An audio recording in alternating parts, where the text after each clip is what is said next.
என்னை போன்ற அரசியல்வாதிகளுக்கு மைக்கை பிடித்து விட்டால் நேர்மை நேர்மை நேர்மை. எப்படி எங்கள் அண்ணன் சீனியர் அண்ணன் எப்படி அழகாக சொன்னாங்க பார்த்தீங்களா?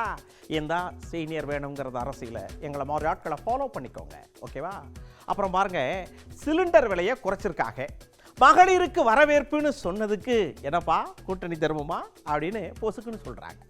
ஏன் தேர்தல் நேரம் பார்த்தா விலையை குறைப்பாக அப்படின்னு கேட்டு மடக்கலாம்னு பார்த்தா அந்த பக்கம் நேக்கா ஒரு கருத்தை கொண்டு வந்தார் பாருங்க. அண்ணனுக்கு அப்படியே புள்ள அரிச்சு போச்சு. அந்த கருத்து என்னன்னு பார்ப்போம். கடந்த 4 நாட்களாக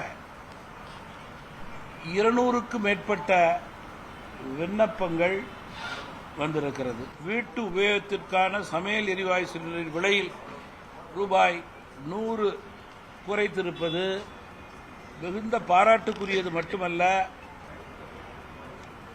பெண்களுக்கு கொடுக்கக்கூடிய உரிமை, அவர்கள் பணிக்கு கொடுக்கக்கூடிய அங்கீகாரத்தை மத்திய பாஜக அரசு உரிய சரிய நேரத்திலே செய்திருக்கிறது என்பதை இந்த நேரத்திலே நான் சுட்டிக்காட்ட விரும்புகிறேன்.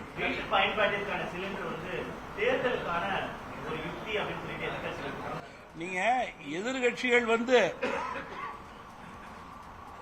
தேர்தலிலே தோல்வி ஜுரத்திலே எது வேண்டுமானாலும் கூறலாம். ஆனால் சொன்னதை செய்பவர் பிரதமர், மத்திய அரசு என்று நிரூபித்திருக்கிறது. இதே வீட்டு கேஸ் 100 ரூபாய் குறைக்கின்றேன் என்று கூறிய திமுக அரசு சொன்னதை செய்யாது என்று இன்று நிரூபித்திருக்கிறது. இதைதான் வாக்களிக்கக்கூடிய மக்கள் வாக்களிக்கும் போது நினைவிலே வைத்துக் கொள்ள வேண்டும் என்பது எங்களுடைய வேண்டுகோள். அவருடைய வரவு என்பது என்டிஏ கூட்டணிக்கு நல்ல வரவு, மரியாதைக்குரிய வரவு, வெற்றி வரவு.